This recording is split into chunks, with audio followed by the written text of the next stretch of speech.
Hey guys, this is Camfrey15 back at it with another video for you guys, and I'm back with another Black Clover arc review. And I believe I technically have three, this counting this video, three more arcs for really four more arcs, but technically it's three more arcs till I officially am done with terms the anime portion, and then I'll start reading the manga chapters. But anyways, this arc is the prelude to the elf reincarnation arc, and we are talking the Royal Knights exam arc, where we get introduced to, well, a bunch of new characters like Zora, Moses' brother, and a bunch, and just a very and then a new Magic Squad captain and everything. But excuse me, but as I was saying, this is a whole new story, and this is the typical shonen, I guess you can say, tournament arc that we get in this series. That I thought it was solid enough, and it built the story going forward. So, um, hold on a second. But sorry for that. But as I was saying, yeah, so let's get into this arc. And this arc essentially picks up right after the Witch's Forest arc. And technically, actually I forgot to mention, this arc covers manga chapters 102 to chapters 133 to from episode 66 to 86. Um, anyways, as I was saying, the arc starts off with a festival that's going on in the Clover Kingdom, and eventually we find out that it's the star awarding ceremony that recognizes the magic squads to the public for what they did and in terms of the rankings of stars where they are at, amongst the other magic squads and everything in the Kingdom of Clover. Now we do kind of get little side interactions here and there, like one Charlotte Rosalie. Well, this is when it's finally confirmed that, well, Charlotte actually has feelings for somebody, and that someone is well, that someone is Mr. Yami. Yes, when I first watched this, I was like, it's so weird and awkward that she fell for Yami out of all people, but it kind of makes sense because she likes his personality and everything, and this becomes a staple for the rest of the series where it's, whenever she talks about him or whenever he's around her, she tends to get very, and I mean very, flustered, and she can't take it. So that's funny, and everything. So we get confirmation there.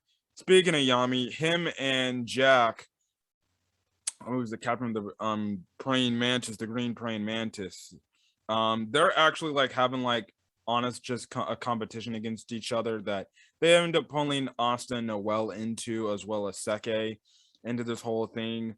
And it's just a funny back and forth until they like just decide, okay, let's just fight each other, whatever.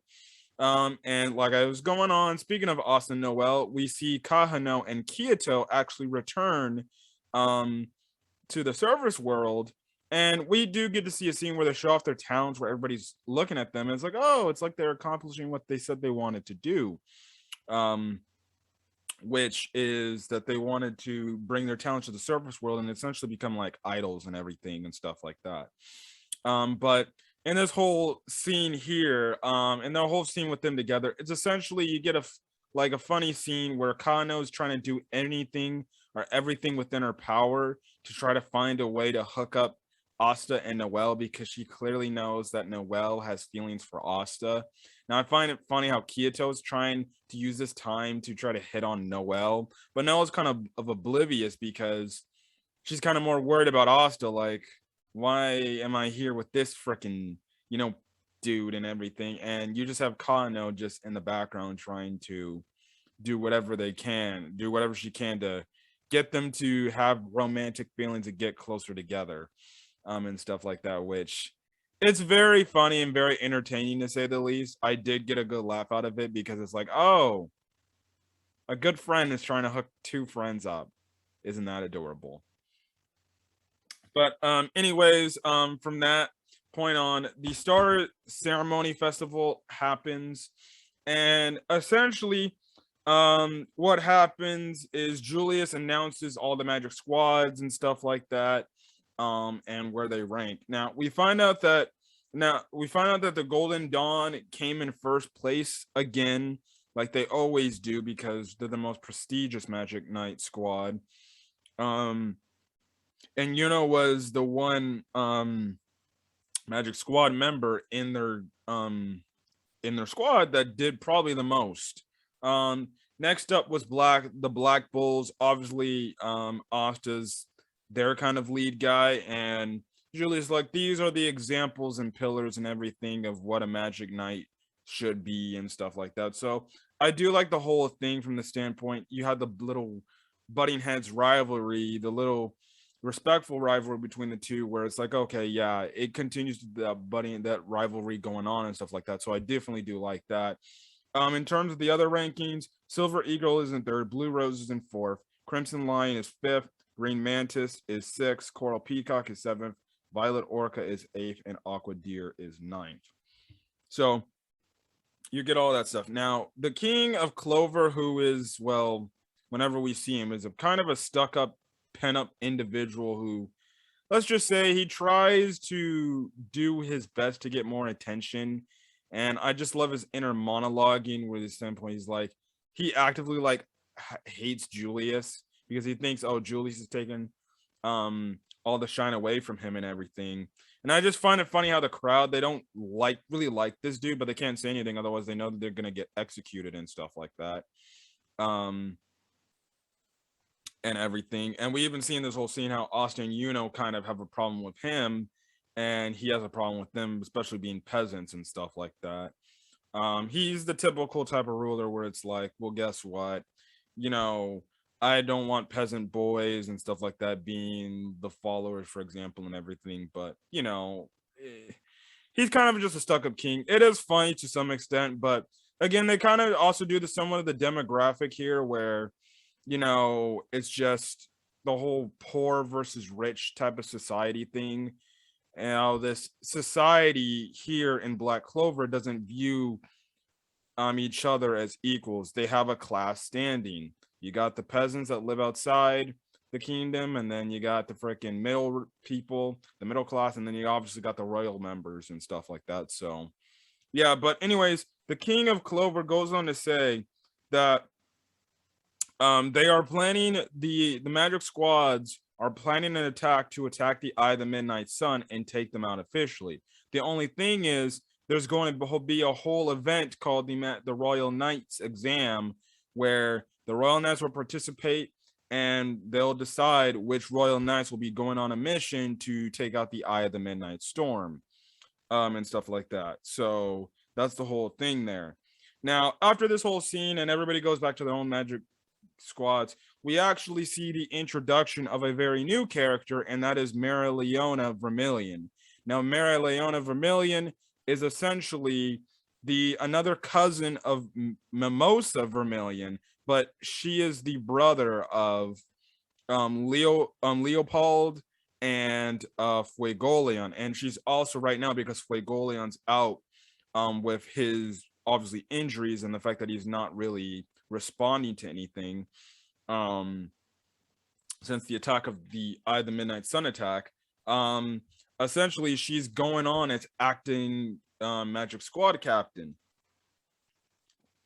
And I do like Marilyn as a character, especially later in the later stages, especially in the next arc. She kills it.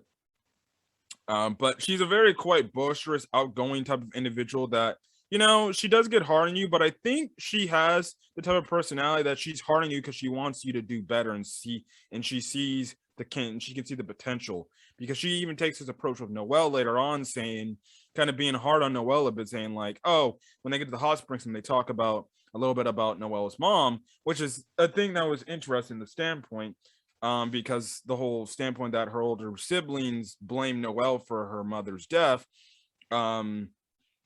and stuff like that. So that's going to be interesting. But I do like the fact that Marileona, she's the one family member that is like, listen, I know you can be better, you can be stronger than your mom. You just have to put your mind to it, and you gotta trust in what you believe. So yeah, but essentially, she grabs Charlotte, Yami, Austin, Noelle, and even Leopold, and they go to this volcano area. And like I said, they're trying to reach this whole hot springs area that's within the volcano and everything.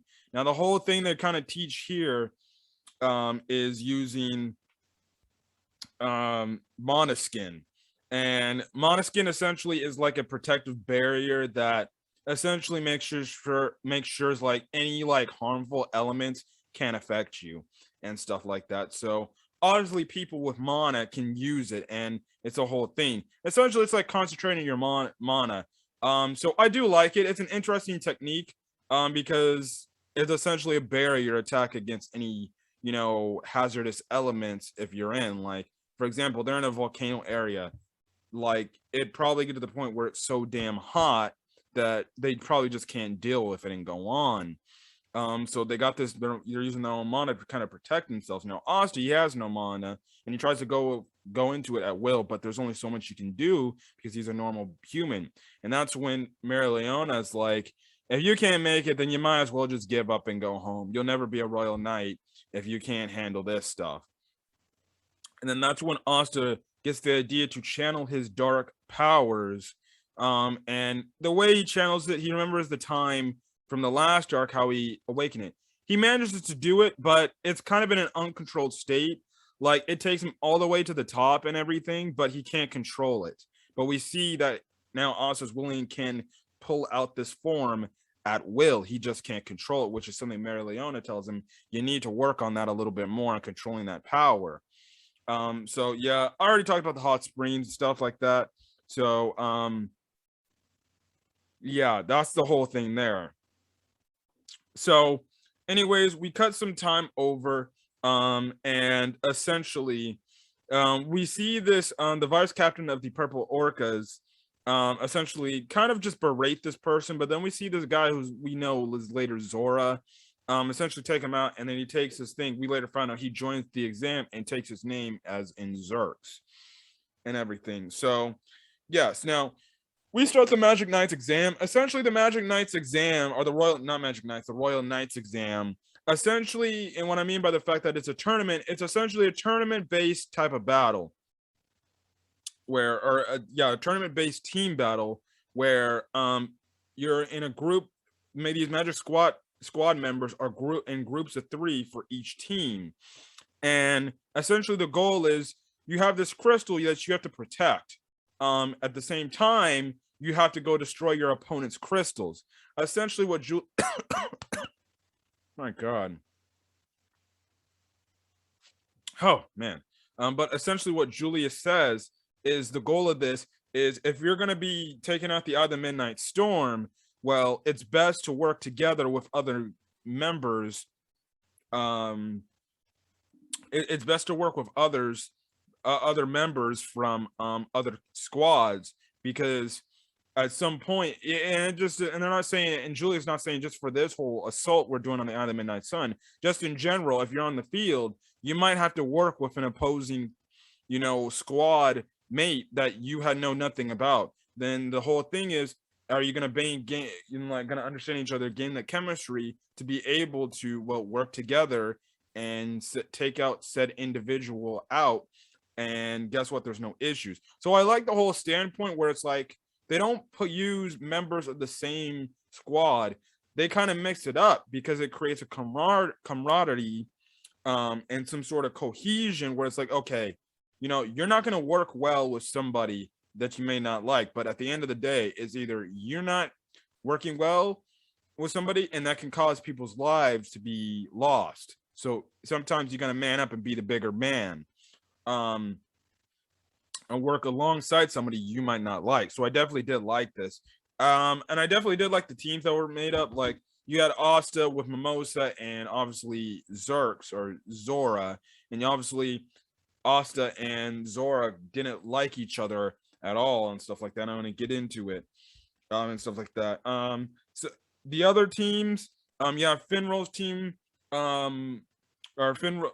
Well, let me go through the teams. You have Noelle's team, which her team consists of Yuno, and N, which his mushroom powers and stuff like that. Another team is Magna, Soul, and Kirch Vermilion, who is the brother of Mimosa. One team is Kloss, Luck, and Puli Angel. The next team is Finral, Leopold, and Hammond. Another team is Solid, Alec and Dimitri. And the last team is Longris, Seke, and some chick who can use ice powers and stuff like that. Now, in the first matchup, I'm not really going to go through all the matchups. I'm going to go through the biggest matchups, really. So in terms of the Asta matches, like his first match, they damn near almost lose because, well, Zora isn't collaborating with them, and he's like, you guys can handle this on your own. And even though they end up winning, they almost end up losing. And Asta actually gets caught by a trap set by Zora, which we later know that he is trap magic. And he actually set all these different trap magics around the whole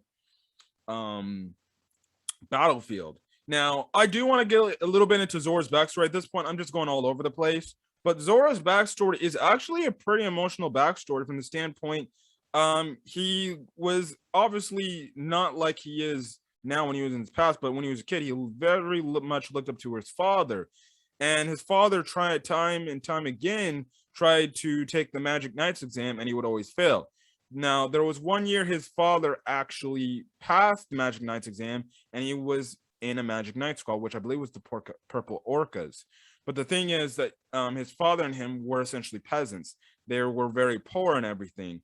And obviously, the one thing that his father implemented is that he should that Zora needs to save everybody, no matter who it is, and stuff like that. And that's what a true Magic captain should be.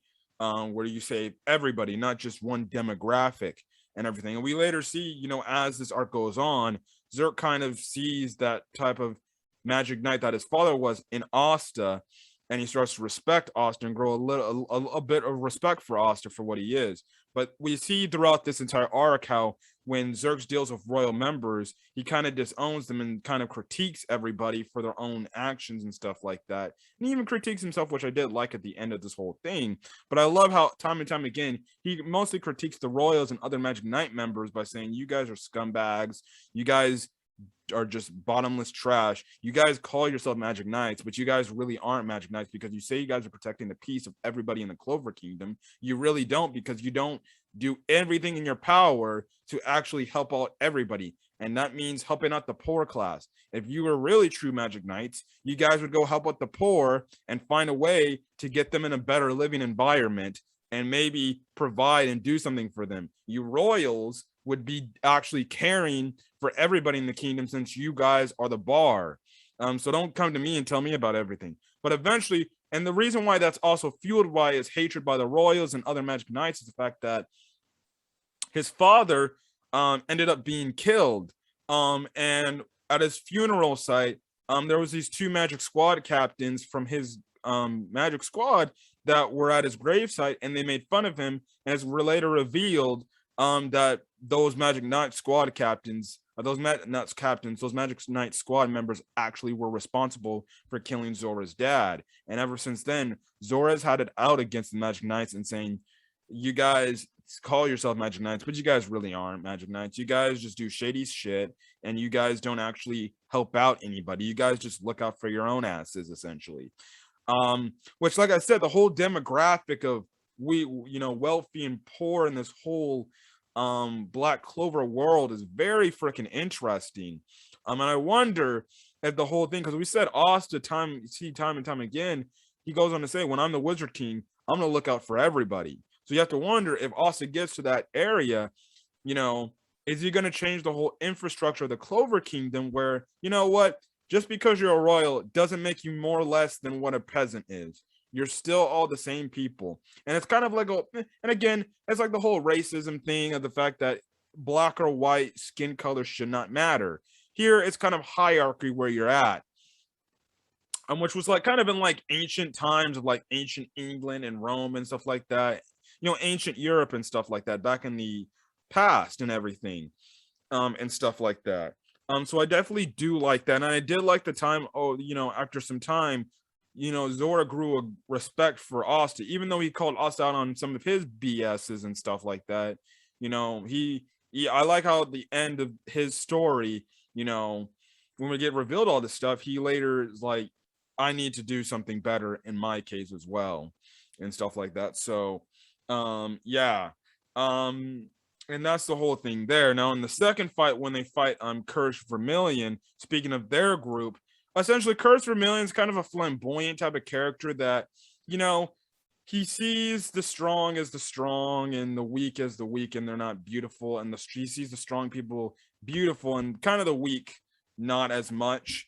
And that's the thing. He kind of discriminates, and Mimosa doesn't really like her flamboyant brother as well. But it takes him a while for him to when they fight Oz's team to realize, like, everybody's perfect in their own ways. I do like that Magma and Solar on his team. They don't like him at first, but he kind of encourages them to do better. And guess what? They actively get better. You get a nice little scuffle between Magma and Asta, where Magma almost beats Asta from the in this time go around, which was pretty cool and everything. And I just like the whole change that Kirsch got, and kind of realizing that, I shouldn't discriminate against people. Everyone's beautiful in their own ways and stuff like that. So I definitely do like that and everything. We also see that in this whole tournament too, Asta unleashes his dark Asta form, and he actually can control it a lot better. He just can't maintain it for long periods of time. So I guess in a way it's kind of like Super Saiyan 3 for Goku. He can use it, but he can't maintain it for a long time because it burns through its energy. It's the same thing here. With a little bit of element of, like, say, Gear Fourth. From Luffy, or the standpoint, the only difference is he doesn't have a break to when he uses it. Also can use his dark form up to 2 times per battle, and he's like, I want to fight Yuno, so I want to save my power, this dark power, for when I use it against Yuno and everything. So he uses it 1 time in their fight before they fight Kirsch's team, and he actually gets rid of all the traps set by Zora, and he's like, we're gonna do this our way, and that's working together and stuff like that. So that's the whole Asta team dynamic of, working together and stuff like that. And I really did like their team. I thought their team worked really good hand to hand. And I also do think I liked Asta and Mimosa working together. They actually do make a really great team, which, again, I haven't spoken enough about Mimosa. They actually give her some good character development here in this arc too, and actually show her that, you know what, she can hold her own. She is strong within her own right and stuff like that. So yeah. Another big fight that kind of took place is the whole fact with Real. I'll talk about Real later, but I guess I can, you know what? I'll talk about Real now. Real essentially is a very interesting character. He's the captain of the Aqua Deer. Now we find out that, oh, guess what? Any Magic Knight captain could have freaking joined, but they just didn't feel like it. So Real was the one, and he has paint magic, which when he paints it, he can create that element and that said thing, and his magic is actually kind of OP as shit, to be honest. But we kind of find out his backstory, how, after he got his grimoire and stuff, he kind of just closed himself off from the world, and his butler knew that, and he was just kind of alone. He didn't have nobody, but he had an open creative mind and everything after some time had passed. And guess what? He was a good character. Now, I know I didn't go much in depth on that backstory, but you should really check it out. It's a really nice backstory and everything. But I know his team gets all the way to the finals and stuff like that. Now Finral's team actually gets a win by using Finral's spatial magic powers, which was cool because he has Leopold on his team as well, and he's like, listen, just trust me, my freaking spatial magic can help you. Now Longris then goes up, and then he freaking just dominates the team in front of him, and stuff like that. And those two are the next guys that fight, which in that match, it was crazy because it was brother versus brother. And Longris is kind of just talking down to Finral, saying, like, you say you're going to live up to our parents' name, but you're just an outcast and everything. You'll never live up to our royal name, and you'll never impress this one character. We later find out that it's kind of The whole reasoning why Finral kind of, it motivates, is the main reason by the time we get to the, later stages of the story, it motivates Finral to become a better person and everything and stuff like that. And we see probably one of the most brutalest scenes where, Finral's trying to fight back against his brother Longris, but Longris goes kind of over the deep end, and he damn near puts holes in his brother's, you know, body to the point he almost kills him. And you get one of the most epic, badass scenes of Black Clover when it looking like Longris is tired of Finral's shit, and he's like, "I'm gonna fucking kill your ass." Um, and we see damn near all the Black Bull members get in the way and defend their friend, and it was just a badass moment to watch. Even got to the point where fucking Charmy, who's like sitting all over on Julius's lap, just acting like a kid, essentially, gets up, and she was the one that launched Luck, Magna, and freaking Asta to go get in front of Longris to protect Finral. And you had almost every Black Bulls member right there ready to stand up and ready to get down and ready to fight Longris and actually kill him, which shows the family dynamic between this group of the standpoint, you hurt one of our own, we're gonna kick your ass for that. So I definitely did like that whole stand together a moment by the Black Bull characters, because when they see one of their own get hurt, even Charmy gets something like, "You're not going to be hurting my friend. That's my squad mate. You better back the hell off." So yeah, and that even gets into the whole Asta versus Longer's team fight, where the fact that that ends up in a draw and everything, and you have Asta and Longer's going at it full power and everything, and also saying, he's your brother, you shouldn't be doing this stuff like that, and I don't like guys like you like that and everything. And even this is when us team kind of fully works together, and that's also, like I said, when Zerk kind of calls the bullshit out on Longris as well as calling everybody. That was a really great fight, so using his dark form and stuff like that. And it ends up, like I said, it ends up in a draw where both crystals are smashing everything, and it kind of puts Austin in a little bit of depressing mood, because he's like, after he wakes up, he finds out that there was a draw, so essentially there's no point, there's no winner there in that matchup, and he's kind of disappointed because he's like, I never would get a chance, I'm never going to get my chance to fight and is now better than me. And it was a nice character development moment for Asta. Hold on a quick second, guys. But yeah, so that whole thing is ended there. In terms of the Noelle team, I definitely did like for what they did that. You had versus Alec Dora, who we kind of get his backstory. He's a member of the Golden Knights, or the Golden Dawn, where he's not a fan favorite of and he doesn't like the fact that, well, Vengeance has taken a huge interest in and he's just like, I don't like this guy. So he's trying to use this moment to try to show Vengeance, like, I'm stronger than him, but absolutely just destroys him and defeats him. And are like, oh, this is kind of the moment where Alec Dora should understand, okay, I respect but he kind of then starts to grow a growing hatred for him, which later then gets quelled over later in the story. But one of my biggest things that I definitely did enjoy was the Nozel, or not the Nozel, the Solid and Noelle fight, where you had the whole thing of the fact that Solid's throwing these hurling insults, and this was the moment we waited for Noelle to finally get payback on her family that were essentially trashing her and everything. And I loved how Noelle kind of just damn near beat him with every move. Solid threw at her. When she knocked him out in one hit, and it seemingly like just it defeated him. It got to the point where Solid was so shocked, like, she beat me, she utterly destroyed me, and it just felt so good, and especially felt good for the Noelle character to get that monkey off her back, in terms of this character always berating her and not doing anything in her best interest of being a good loving sibling, and just being hard. And I definitely did like that moment. they have ended up going to the finals rounds and everything and stuff like that. When they go up against Real and his team, and you got like one of the best moments with the fact that you get Real versus and